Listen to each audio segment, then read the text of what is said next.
Welcome to the Road to, or I should say, welcome back to the Road to. We've been on winter hiatus and a lot has happened since December of 2011, so we've got a lot to talk about.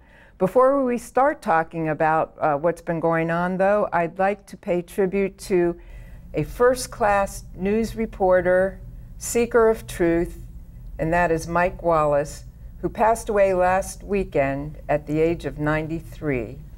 Mike was a one-of-a-kind person, character, and reporter. And John, I understand that you actually met Mike in person. Yes, I had the privilege or pain of being one of his witnesses on one of his shows for 60 Minutes. I had done a Hill investigation of Ray Donovan, the Labor Secretary. And the bottom line was whether or not the administration withheld information from the Senate committee that was confirming him. And he did a 2-hour interview that resulted in about, I don't know, 5 minutes in the final cut. The first hour was very friendly. The second hour was among the best cross-examinations I've ever had. And he said, you know, you answered your questions a little longer in the second half. And I said, you know, I hadn't thought about it, but it's true. So he taught me a lesson about being defensive. But he was fair and hard, and he, you know, there won't be the likes of him again.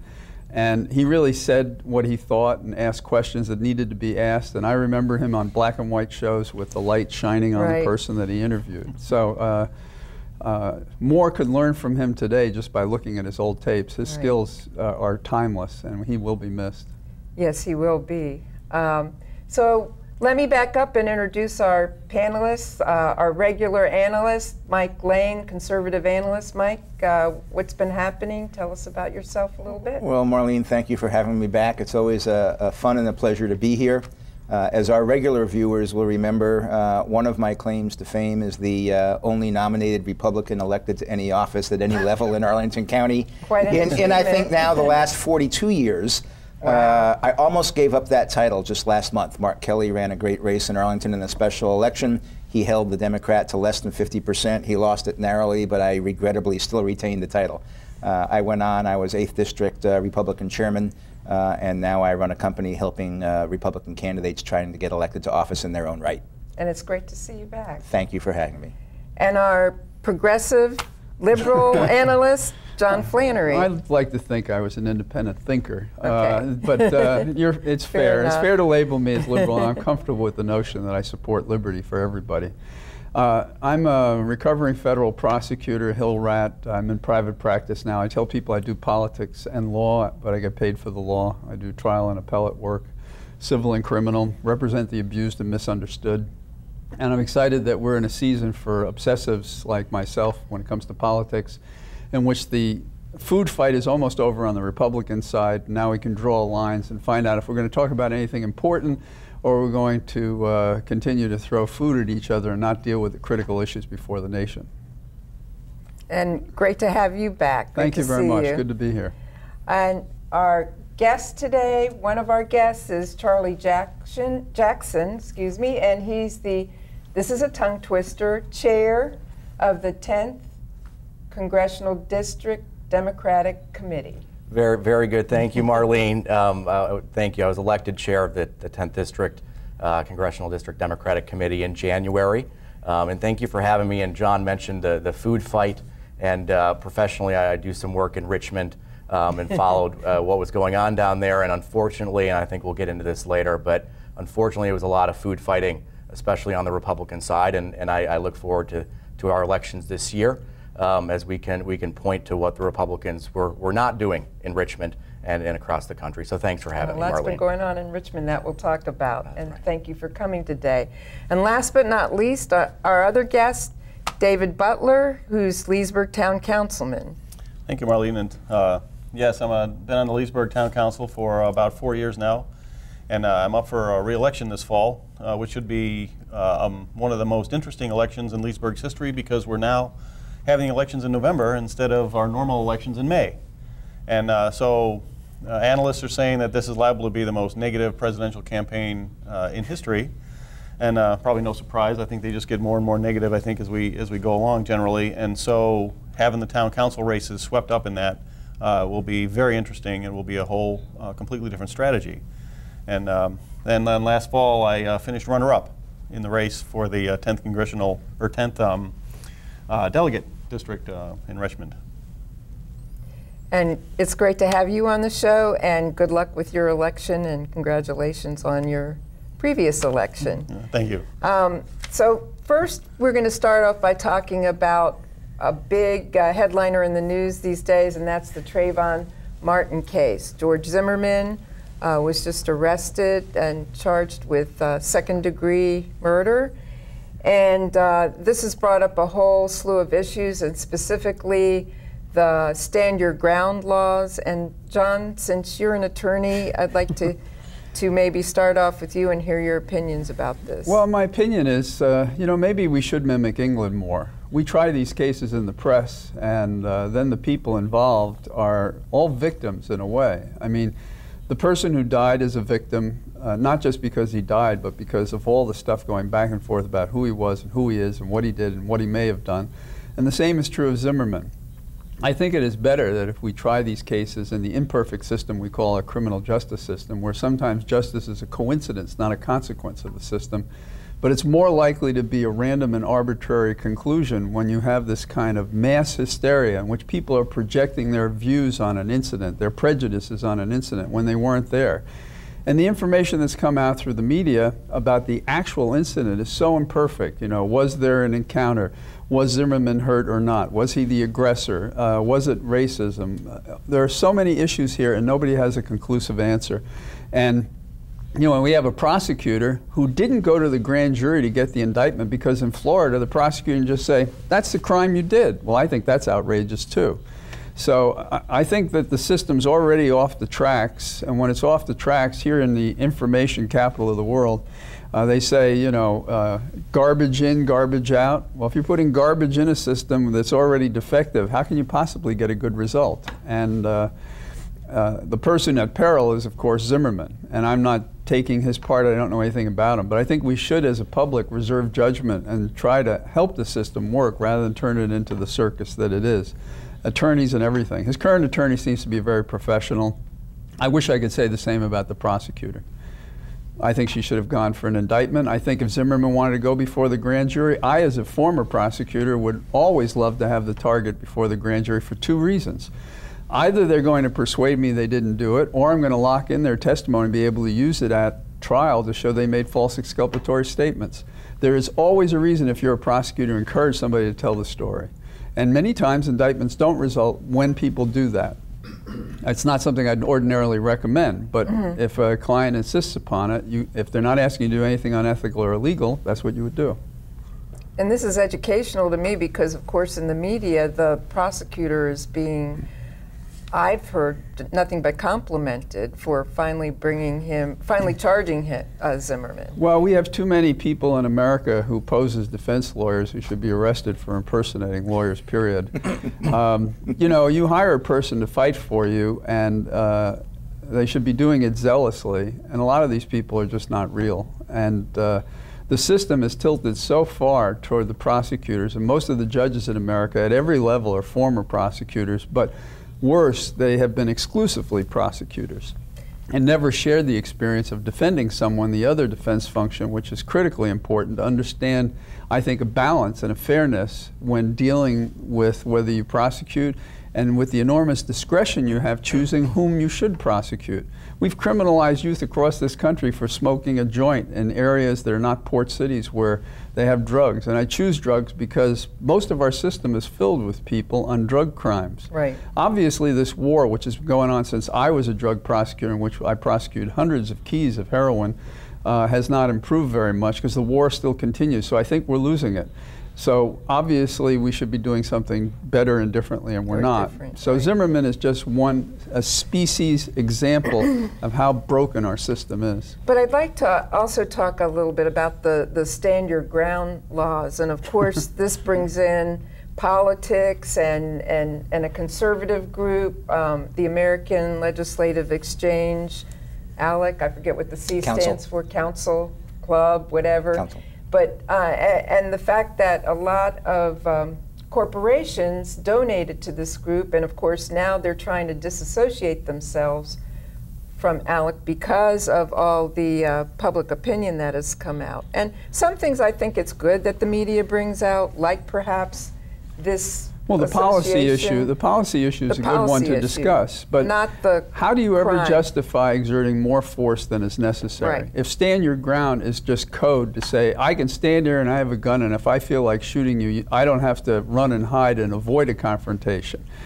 A, that's stupid, and B, it's bad policy. I mean, because most people that have guns in America, exclusive of a talented group, don't have any idea how to use them, and they introduce into a confrontation a weapon that can cause death, and does, as perhaps the Zimmerman thing. There's only one of those two people who had a gun, and one person is dead. Right. And Now, they did actually, Zimmerman instigate it? I don't know, but you have to be suspicious of him since he's the one who had the weapon that resulted in the death. and they actually say that or shootings have gone up since the stand your ground laws. So, Marlene, let me say, Yeah. you know, almost the story like a broken clock that's right twice a day. John and I probably agree twice a year, and I can't think of anything he said that I would have substantial disagreement with at this particular point in time. I might elaborate it on a little. You know, the fact is, we don't know what the facts are. Maybe we will find out over the course of the trial what the facts are, or maybe we won't. We don't know where the evidence is or how it's going to be presented. We don't know, as you wanted to bring into it, we don't know how the stand your ground law is going to play out throughout the application of the prosecution and the defense and the jury's ultimate deliberations in this whole thing. I mean, it's a tragedy. It's a mess, and it's an unknown, and we simply don't know. Let me say, 1,000% agreement with John on the fact that we shouldn't be doing this in the media. And when you unfortunately get race baiters like Al Sharpton that go down there and organize, you know, all this, you know, race baiting rally stuff that heightens the tension rather than diffuses it. It's a natural magnet for the press. They cover it, and it not only does no good, it actually does harm, in my opinion. yes. Marlene, if I might, I mean, John, you mentioned the press and trying people in the press, but one thing I think we can benefit from with the press's attention on this is actually reviewing the stand your ground laws, and it's groups like ALEC that put tremendous pressure in funding campaigns, extraordinary amounts funding campaigns, and push through legislation that's not properly vetted. And what we might have here is not stand your ground laws, but shoot first laws, vigilante justice laws. And I think the press can play a role in allowing us to maybe re-examine, or maybe in some cases for some legislators examine for the first time in these states where we pass these laws without really knowing how they would be perceived and what the courts would think about them. So I think the press can play a positive role as it's discussing the Trayvon Martin case, and I think that's the stand your ground laws and gun laws generally is something that we might take this opportunity to think about and reconsider. Well, unfair for me to just attack the media if that's the way it's taken. And I think you're right about the policy question. But the media wouldn't have anything to say if there weren't lawyers who were former prosecutors and present counsel, in my opinion, defying their own oath just because the person's not their client. We even had people representing the fellow disclosing confidential communications on TV for what? To gild their own careers? I don't know. So there's a lot of outrageous behavior.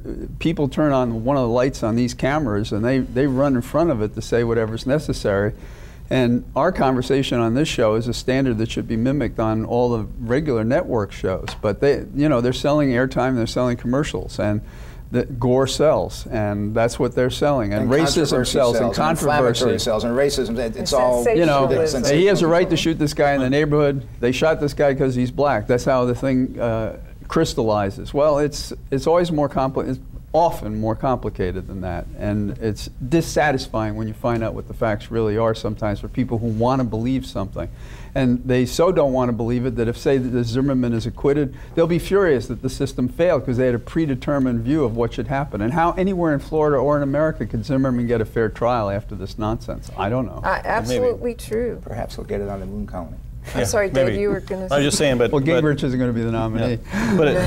But to Charlie's point, I think it will bring a lot of dialogue to stand your ground laws in general, because all the state legislatures they pass way too many laws that people can really vet, and they don't understand the impact of a lot of the laws until years later.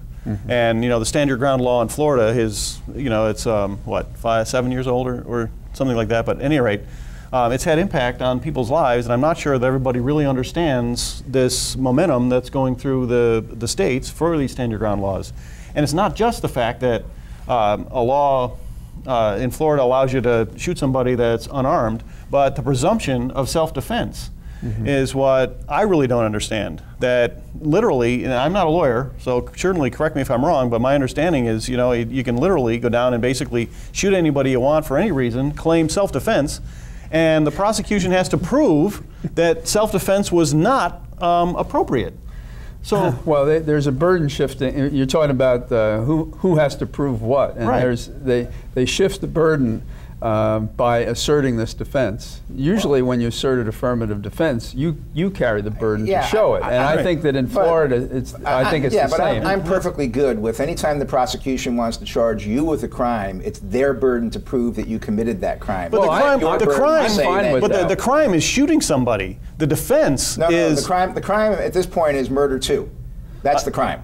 I understand that. The prosecution has to prove murder too. I think that's our system. And that's fine, but there's a presumption of defense on self-defense.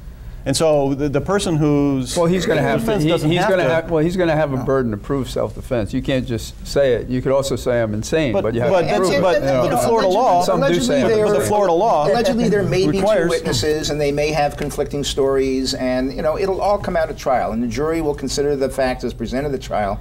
And presumably they'll come to an informed decision. John, as a lawyer, would probably argue that juries always come to informed decisions, but we're going to live with it. They come to a decision. Out at trial, but as John said, the trial is already started on television. I mean, that's unfortunate. Whether you think it's right or not, even myself, if I really examine my feelings, have to say that I have a predetermined notion, at least, or opinion of what the outcome of the trial should be, and that isn't right. Well, our minds demand a construct so we can move on. Right. So we heard it. One guy had a gun, the other didn't. One was black. There was a radio. There was there were shows telling us that he had communicated with the police, and they told him to stand down, and he didn't, and then he shot the guy. Yeah, but that's already probably too much information. Well, but that's what they put out there, and that's what we know. That's our whole picture. We say, okay, so he did it. And that's terrible, but is it more complicated? Then he says he has a head wound, and he has this and that and the other thing. How did he get it? Was it self-inflicted? Was he attacked? Did he help? If it was a negligence case, did he contribute to it? I had a prosecutor in a state court case once say that a doctor giving an opiate to a client, which is allowed by Congress for pain medication, chronic pain medication, is presumed to be guilty in all cases, but has a defense to show it was a legitimate medical practice. The argument I made was, therefore, everybody's presumed guilty, which is exactly the opposite of the American system. Right, and actually... And the prosecution said, well, you can trust us to do the right thing. And the judges said, no, that's not the way it works. And that was their final decision. Florida is not so stupid as to think just because somebody says self-defense that that's sufficient. They're going to have to prove it was self-defense. Yeah, but my understanding is that the law, that's not the way the law reads. Okay. That it's the presumptive police have to prove that it was not self-defense. Well, it's a distinction. We could discuss this probably. It's a language problem. We could probably discuss this for the entire program. I don't mean to be rude, but we need to be moving on. And another topic that I'd like to talk about is the war on women. This has gotten a lot of play in the media as well. Being a woman, I do feel that women are picked on a lot and not treated always fairly or equally in our society. So here I am with four men on the panel. Well, you got to choose the panel. You could have had more women. Yeah, where's our diversity? It's not the problem with this panel. Where is our diversity? Exactly. Okay, we have several women who appear. Weigh in on that. What do you think, Charlie? Yeah, Marlene, I think you're exactly right. I mean, I think that this is unfortunately the Republican Party trying to take us back about 50 years. We have presidential candidates, or I guess Rick Santorum is now stepped away from the race, but they honestly want to take away contraception from women. We had fights in Richmond all year. The Governor McDonnell and the House of Delegate Republicans, they weren't focused on transportation solutions. They were focused on taking rights away from women. Right. That has been the Republican focus, and it demonstrates an extreme rightward shift of the Republican Party.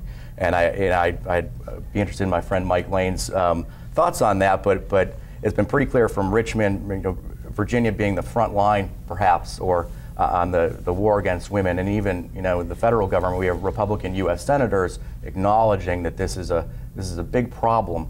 Be interested in your take on that. Well, not surprisingly, this is not a broken clock moment. I don't agree with Charlie on this particular one.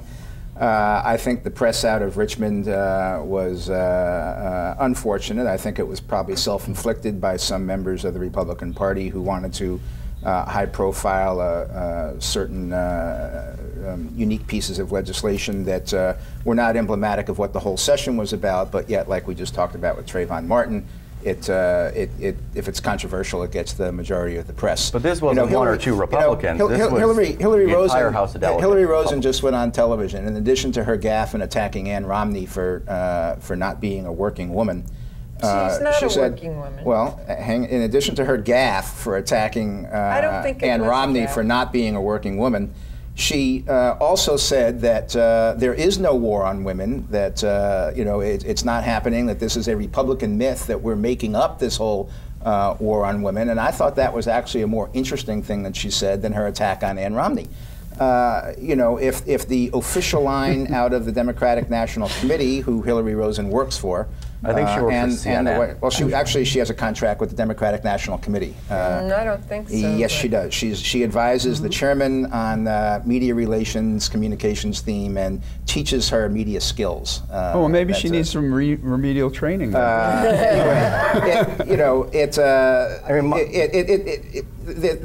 I think a transvaginal probe proposed by the entire state legislature, I think that's a big difference from an idle remark on one of these GabFest shows in which talking heads say all sorts of nonsense, maybe themselves included. I think that's okay. I think first of all, what you're talking about is not part of the final legislation, so we don't have to worry about it. But you can. No, we're going to interfere by putting probes on women that are unnecessary. Mandating procedures for women. Well, let me say this. By our party that's against mandates. Last time I heard about insurance. I personally don't think it's a good idea. But if you want to bring it is a good idea? No, I personally think it's not a good idea to mandate specific procedures. You should condemn it. But, well, I just said I would not support it. Okay, so the Republicans did the wrong thing. I didn't say that. No, but you disapprove of what they did. No, I would not have voted for it.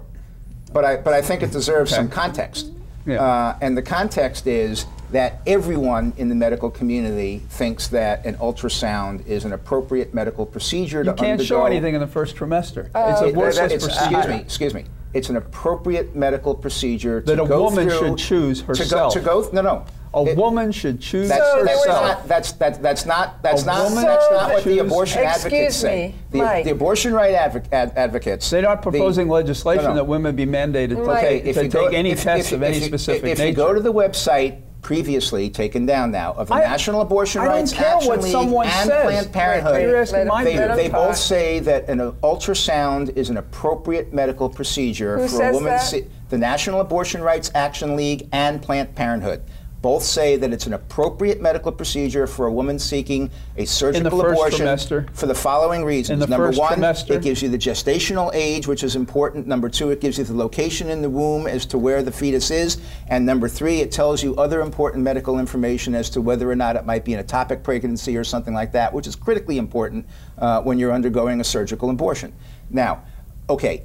If it's ectopic, women know that because it leads to miscarriage and a lot of pain. We're all going to admit that the purpose of this legislation was to give women seeking an abortion the chance to view the ultrasound, because the statistics show that upwards towards 60% of women who view the ultrasound ultimately decide not to pursue the abortion.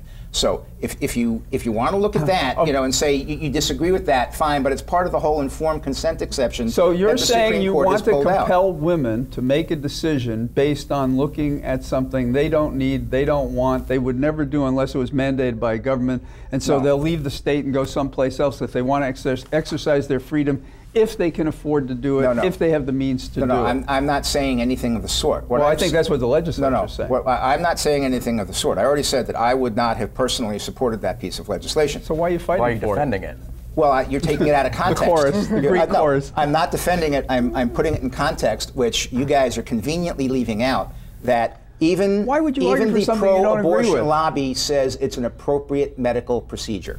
Yeah, but I think that's not the point. Is that the place of government, though? No, it's not. I think the point is this is the Republican Party's focus. They are focused on issues, social issues. They're not focused on creating jobs. They're not focused on fixing our transportation problems. I would note They're that focused on making medical decisions. and I wanna come Virginia's back to unemployment that. continues to go down. Virginia's we are unemployment- the strongest state We're in going to the be country. taking a break Virginia's right now, unemployment is guys. tracking the national rate. There's nothing that Virginia's doing that's over and above Virginia, We're going to anything Virginia that is take the a best break state to do right business now, in under Bob guys. McDonnell. maybe not anymore. Time out.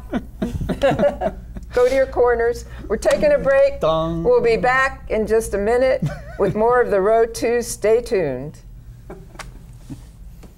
There have been hundreds of violent attacks against innocent Americans.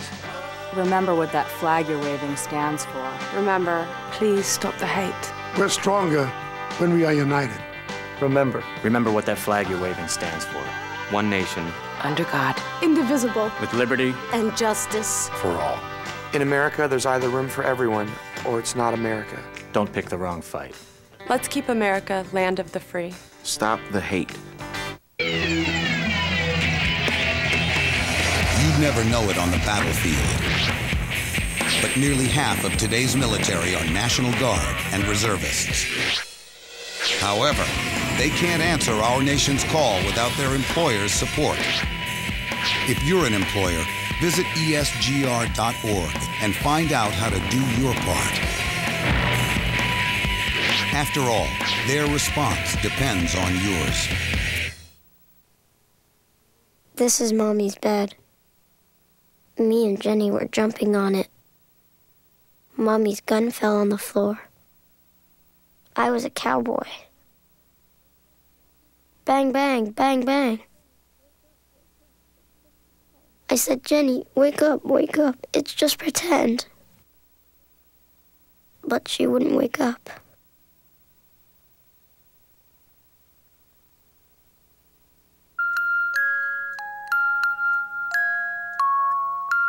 I'm sick of this. I'm sick of dealing with you. I'm sick of I work 6 days a week. Who do you think you Stand are? up straight. Don't you ever talk back to me again! You just shut up! What are you crying about?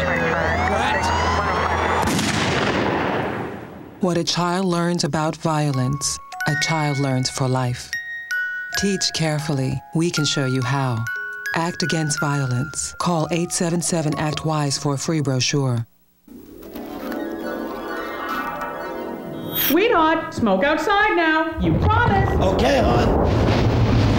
Sweetheart, smoke outside now. You promised. What kind of man are you? I'm a father. Look here, my father was a father, and he smoked his brains out in the house. Watch as he blows those smoke rings on my little red face. You probably have asthma. Asthma? Schlasma. I'm telling you, nothing's gonna happen to your kids. Don't swear when you're lying. You know very well that thousands of kids get bronchitis, ear infections, and even pneumonia from their parents' cigarette smoke. And didn't you promise your little angels you'd smoke outside? Hey, Daddy. Those little devils are just so sweet. Do the right thing. Please, smoke outside. Until you can stop, go out for your kids. Take the pledge. Call 1-800-513-1157. As time flows on, there are places we return to again and again. Precious places. Timeless places. Places that, with your help, can endure forever. I'm Paul Newman. Help the Nature Conservancy save the last great places around the world. Welcome back to the Road 2 and our exciting conversation. And being the lone woman here, even though I am the host, I am going to take the host's prerogative to have the last word on our discussion about the war on women. And poor Hillary Rosen. And I say poor because I think that this has been taken out of context and blown way out of proportion by the press. Her remark that Ann Romney never worked a day in her life, excuse me, I think that Ann Romney may have worked a day or a half a day in her life. And this is not anything negative on working women or working moms, because mothers in the home work very hard. I've known a few, I haven't been one myself, but I have known a few stay-at-home moms, including my own sister. They work very hard and they're with the kids all day long, schlepping diaper bags around, fixing bottles, changing diapers. I doubt very seriously that Ann Romney had to do all of those things. Being worth what she's worth, maybe she didn't have $250 million at the time when her kids were young, but she probably had a few mil in the bank. And I am pretty confident, I would wager that she had help. She probably had a full-time nanny, she probably had a maid to clean the house, and she probably even had a cook. So to say that, I think, really was not too far off base. They were talking about Ann Romney.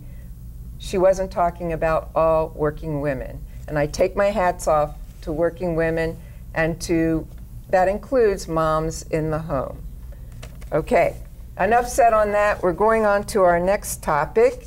We're going to hit some of the state issues, and along the way we'll bring in the presidential primary, the Republican primary, which it looks like at this moment Mitt Romney, unless there's some really weird thing that happens, will be the Republican nominee. I would say he has an equal chance of being the Republican nominee that President Obama has of being the Democratic nominee. The suspense is going to drive us crazy. Yeah. And some of the polls say right now, I don't know, it's really, I don't trust the polls very much, because some of them are saying that Obama has a big lead, and other polls are saying it's like really, really close. So I don't know what the outcome of that one's going to be. People haven't gotten in the Coliseum yet. I mean, people like us who follow it, who vote in primaries and caucuses and all that stuff, the real people come in around Labor Day, and if you're not on your mark from that moment to maybe the next month, you have diminishing possibilities of winning. And the economy will be a big thing without regard to the positions almost. If it continues to notch up, it'll probably always be a close race. If it drops, it'll be to the disadvantage of Obama.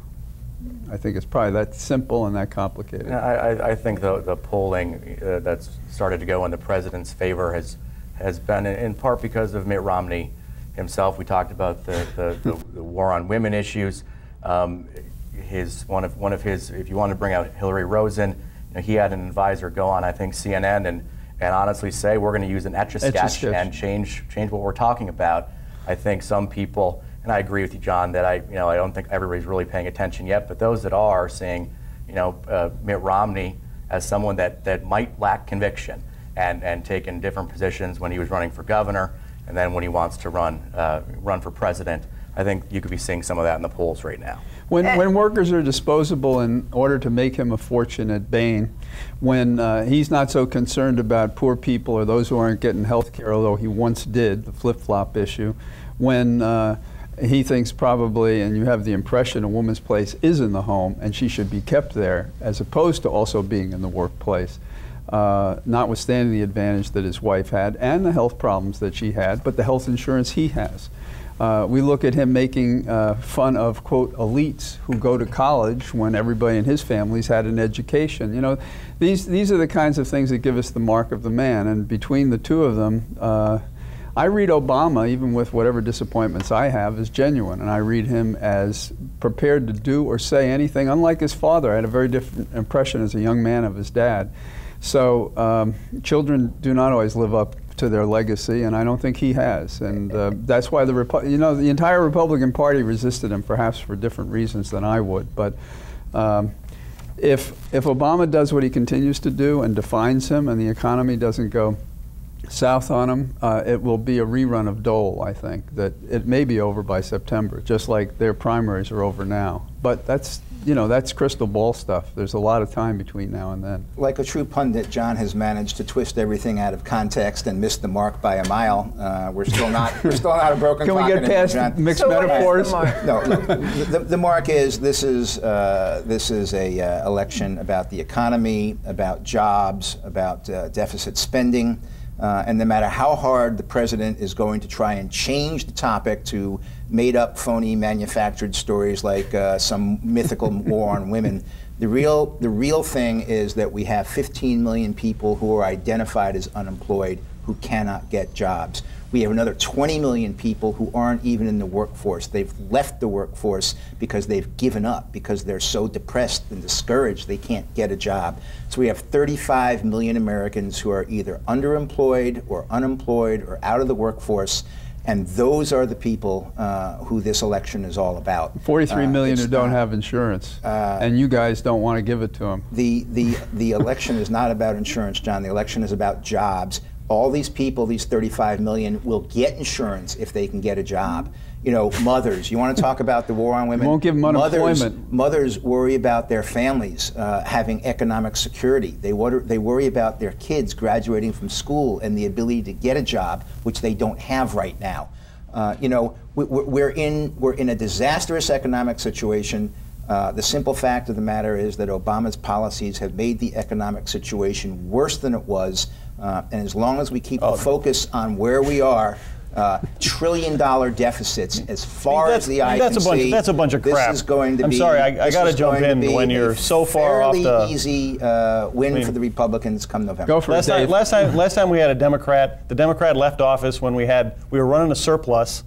And the unemployment was low, and then we had 8 years of the Republicans driving the economy into the complete toilet. The economy has recovered. Now you can debate whether it's recovered fast enough or slow enough or somewhere else, but the economy has recovered over the last 3.5 years, and now you want to put the same jokers back in office that put it in a tanker in 8 years? You are kidding that we have an economic recovery going on, right? We have 35 million Americans unemployed, You want me to show you the charts and graphs that show how many jobs we've created and how many jobs were lost? 100,000 in the last month. That's the most anemic economic recovery in 70 years. And the 4 months before that, there was 250,000. Obama's fault. His policies are what's driving the economy, the economic recovery down, and possibly even reversing it at this point.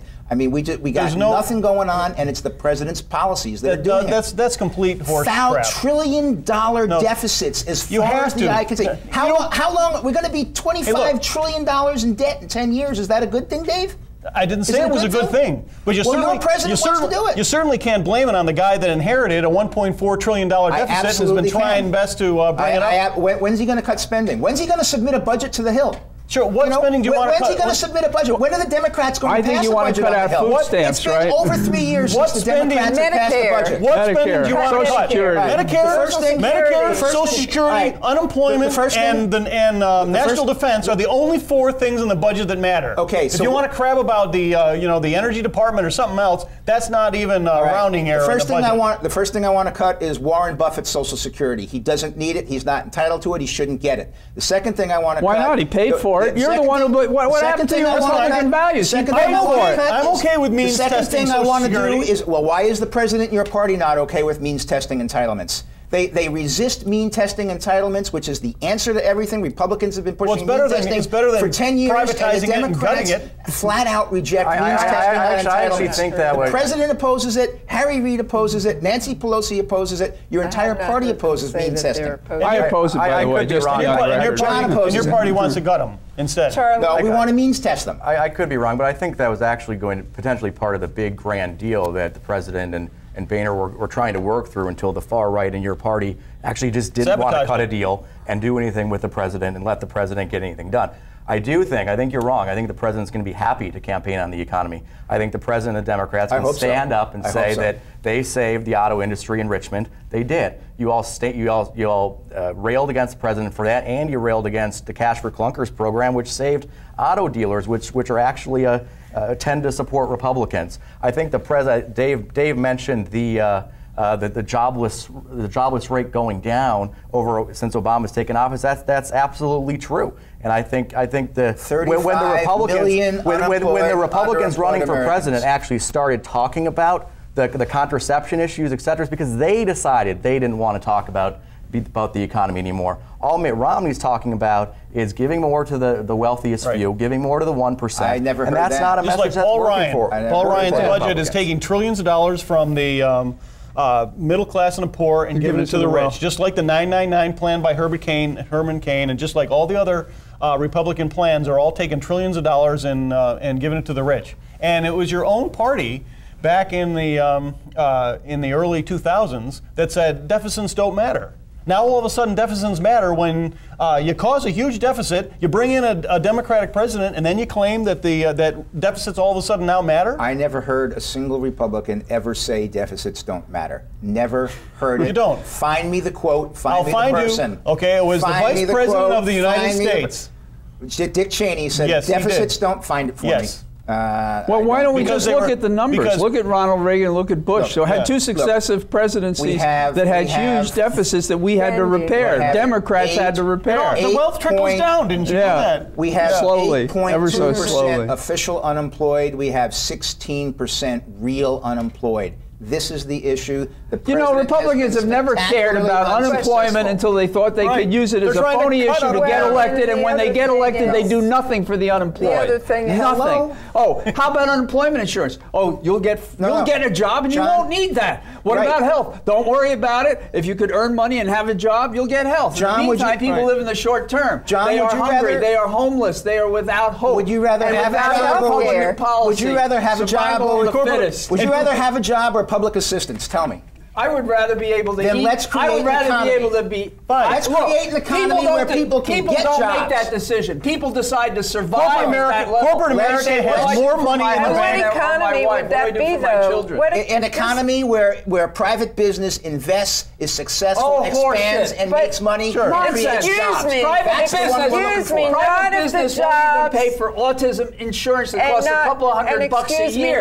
These people, the bottom line is so almighty important, they don't care about people. States. Okay. Okay, maybe that helps the stockholders if the jobs are in China or Vietnam where they're making about 72 cents an hour. But when the jobs are not in the United States, if we would lower the corporate tax rate, right now America has the highest corporate tax rate by far in the world.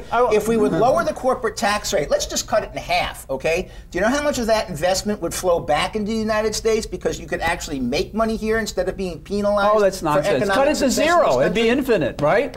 I mean, you want an oxymoron? Christian Republican. They excised the Sermon on the Mount from the entire Bible. That's a whole other topic. It is That's the another topic. For a party that doesn't believe in evolution, you are the social Darwinist. I'm not even sure what you're talking about. There is no soul in the Republican Party. We need economic investment here a little bit. Government does not invest. Yeah, we'll get Private sectors invest. Government exacts money from taxpayers and then spends it.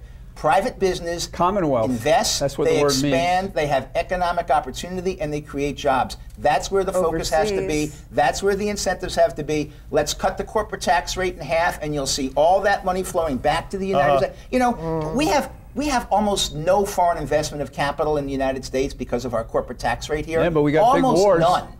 We got big wars.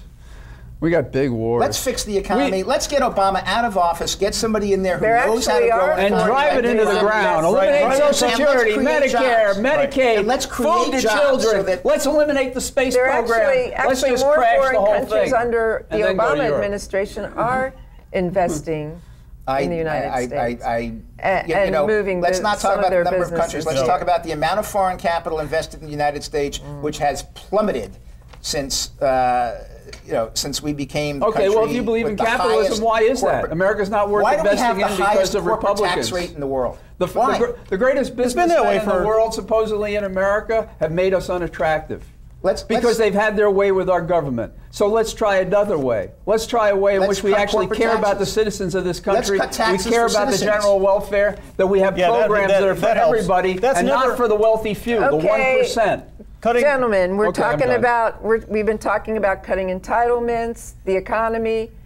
Right now, or actually just the other day, the budget talks in Richmond ended. How do all these issues apply to Virginia?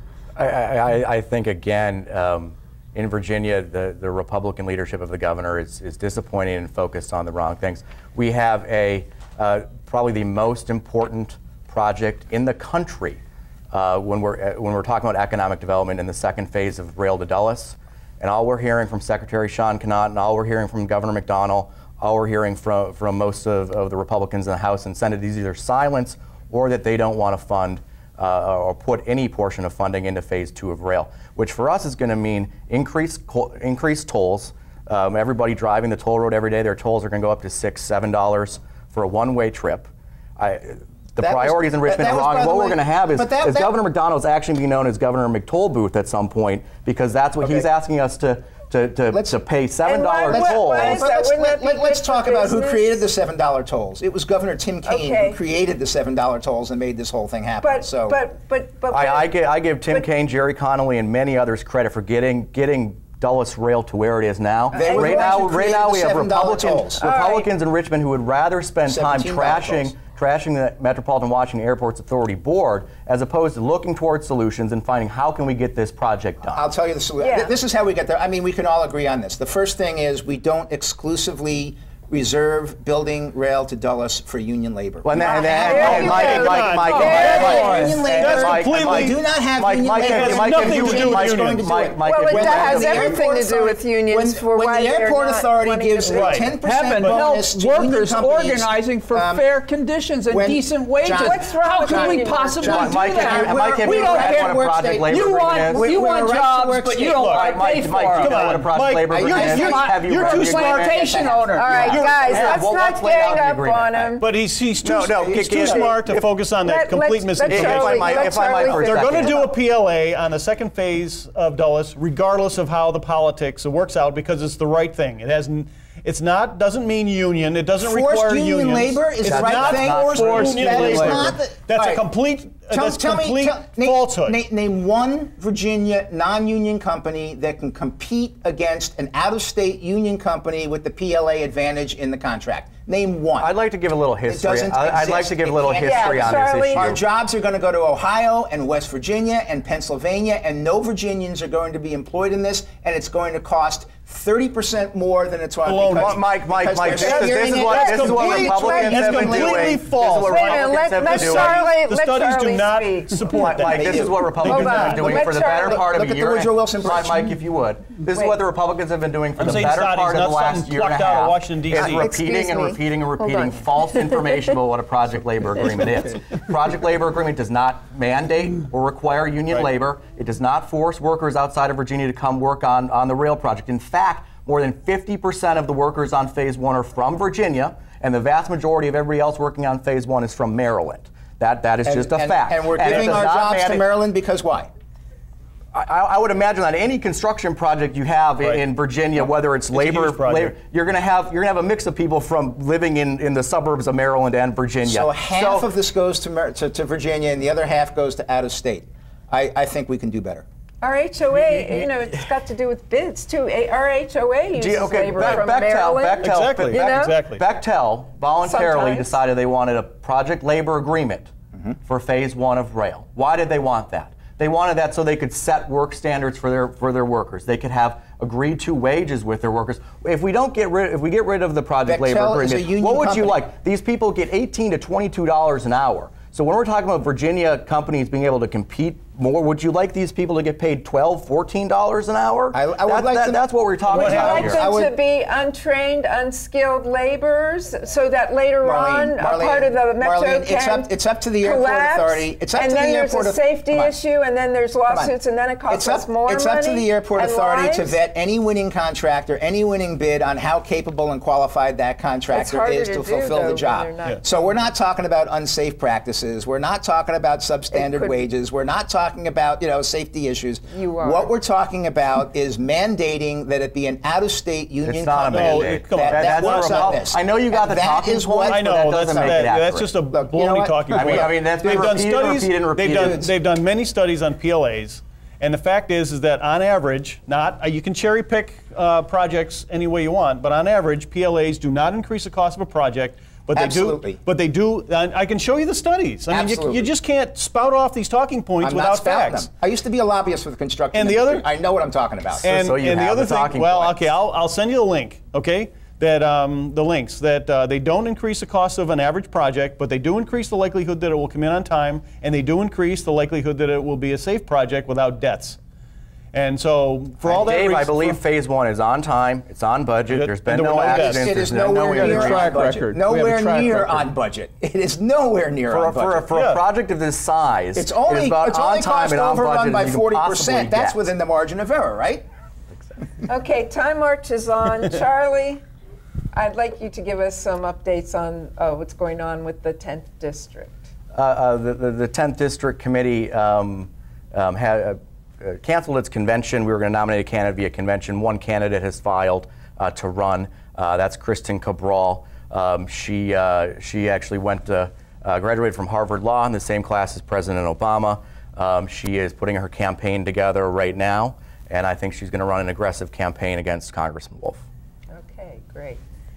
And what about Leesburg Town Council politics? Any updates for us there? Well, on Tuesday they have a special election to fill a seat on the council. And Dwight Dopilka is running against Kelly Burke. Kelly, you would know, she was on the Board of Supervisors. And on the town council. Wonderful prior to that. And so that election's coming up Tuesday. And an alumni of this show. And an alumni of this show. Thank you for pointing that out. And so then, of course, we expect a relatively small turnout being a special election as they are. And then thoughts and effort will turn towards November, where half of the council and the mayor will be up for a re-election. And including you, right? Including me, yes. And so, like I said, it'll be a much different strategy because statistically, 80% of the people that show up at the polls in November will have never voted in a town election. Wow. And so frankly, we just don't know how that's going to play out. Sample ballots, I think my opinion is that getting on the sample ballot will be the real race. And then you just have to hope that your presidential candidate gets the most votes. Right. Which is unfortunate. I did not support moving it to November, but well, those of you in Leesburg watching, please vote April 17th in the special election. I'm hoping Kelly is my girl. And well, I support Kelly as well. But okay, on to more budget talk. Loudoun County budget. The BOS / the budget from, or I should say, well, slashed is a good word, I guess, property taxes by 5%. The rate went from $1.27 to $1.21 per $100 of assessed value. Any thoughts about that? Well, actually, it was $1. They ended at $1.23.5. Oh, that's right, because they came back and so it ended up being about a 3% decrease. And well, they're doing an informal poll on Leesburg today, and whether you like the budget or not. And right now, the last I looked, it wasn't doing very well. That the majority of people, or at least a strong plurality of people, were giving it an F. And because of the schools. Well, I think there was a lot of it was the schools. The Master Gardener program really helped a lot of people. Right, and that's right. They couldn't find out of a $1.3 billion budget. They couldn't find $88,000 for a Master Gardener. That's too bad. And and they got rid of the drug court, which is, in my opinion, a short-sighted solution because something you were bringing up. I think it actually saved money for the county. Yeah. And probably some other things. I agree. Well, I think it's hard. Broken clock moment. I'm a supporter of drug courts. I'm going to be on your side on that one. All right, Mike. Well, saving people taxes while dramatically cutting efficient and effective services that are popular doesn't seem to me a good formula for representative government, no matter who is in charge. And I think that Zoe Lofgren, whom I work for, who started on San Jose Board of Supervisors, said, if there's a flood in the neighborhood, it's not Republican or Democrat. If you have something like the Master Gardener program, which is helping a whole community with a multiple of product for a small amount, $88,000 for an urban horticulturist, or you're giving some other opportunity by a drug court to people, then a system we know doesn't work. These are why government gets a bad rep, doing bad things like this. And you know, we have a bunch of amateurs in office that took over on issues that have nothing to do with governing, and the first thing they face is the budget in which they're untutored and surprised. They've made bad decisions. Beginners. That's true. All right, we have 2 minutes left. That is your final thought? Is that good Well, my for you? final thought is I always enjoy being here. This is better than a cup of coffee with my friends, so that we can agree. Mike and I maybe less frequently, but in an agreeable fashion, in a spirited way. And I think that I hope that we encourage other people to have the same kind of commitment to these issues as we have, because that's the biggest problem in America, our indifference and the selfishness that people have not to be interested and involved. 30 seconds, your final thought? Well, it's yeah, no, I agree, and back to the Board of Supervisors. I'm a big proponent of staggered terms, because I think if you had only less than half of the people coming in that were brand new, you wouldn't run into some of these issues. Exactly, I totally agree with you there. Charlie? Yeah, thanks, Marlene, and thanks for having me. My final thought is just, you know, I hope that our Republican and Democrats in Richmond can come to a consensus on the budget that funds Dulles Rail, and I think that's something the Loudoun County Board of Supervisors should keep in mind as well. If they want to be fiscally responsible and build the tax base, I think it's promoting and focusing on Dulles Rail is a good idea. Thank you, thank you. Thank you both for being here. And in 10 Mike? seconds, I hope Charlie's right. I hope the president wants to focus on the economy as the topic for the fall campaign. If he does, I'm confident. Okay. Okay, I'm confident too.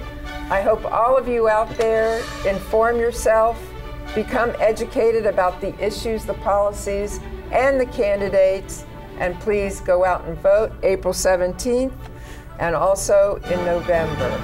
We'll be back next month with more of The Road To. Thank you for joining us, and thank you. I love you all. Thank you.